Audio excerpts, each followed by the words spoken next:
இனி இந்த பேச்சு பேசுனா நான் நாக்க அறுத்துருவேன் அப்படின்னு சொல்லி கோவத்தோட பைல்வான் அவர் என்ன சொல்லியிருக்காருன்னு தெரியுமா?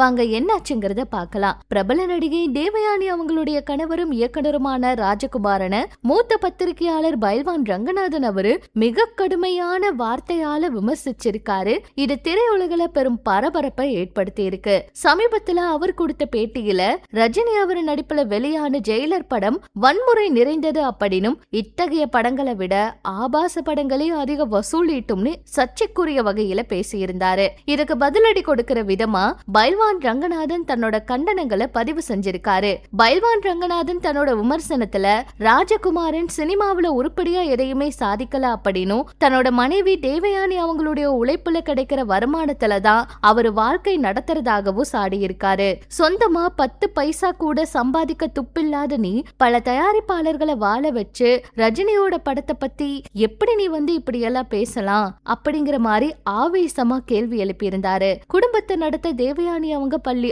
ஆசிரியையா கூட வேலை செஞ்சிருக்காங்க.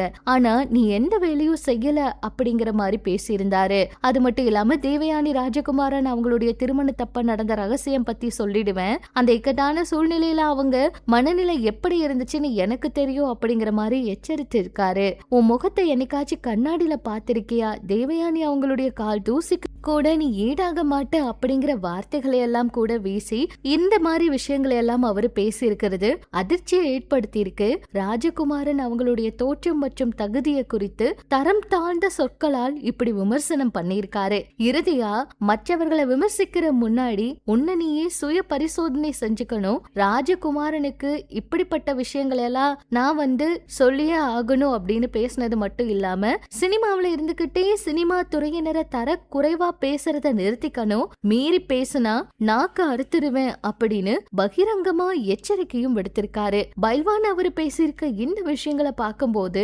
யாரையா இருந்தாலும் இந்த மாதிரி சில விஷயங்கள், அதுவும் இந்த மாதிரி வார்த்தைகளால பேசக்கூடாது.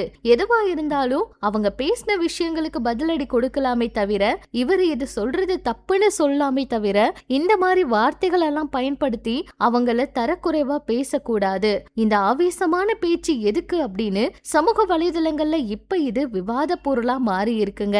பைல்வான் அவருக்கு மேல ஏற்கனவே நிறைய பேர் புகார் கொடுத்து நிறைய பிரச்சனைகள் எல்லாம் தொடர்ந்து நடந்துட்டே இருந்துச்சு. இப்ப கொஞ்ச நாளா எந்த ஒரு பிரச்சனையும் இல்லாம இருந்த நேரத்துல திடீர்னு இப்படி ஒரு விஷயம் என்ன நடக்க போகுது அப்படிங்கறத பொறுத்திருந்து பார்க்கலாம்.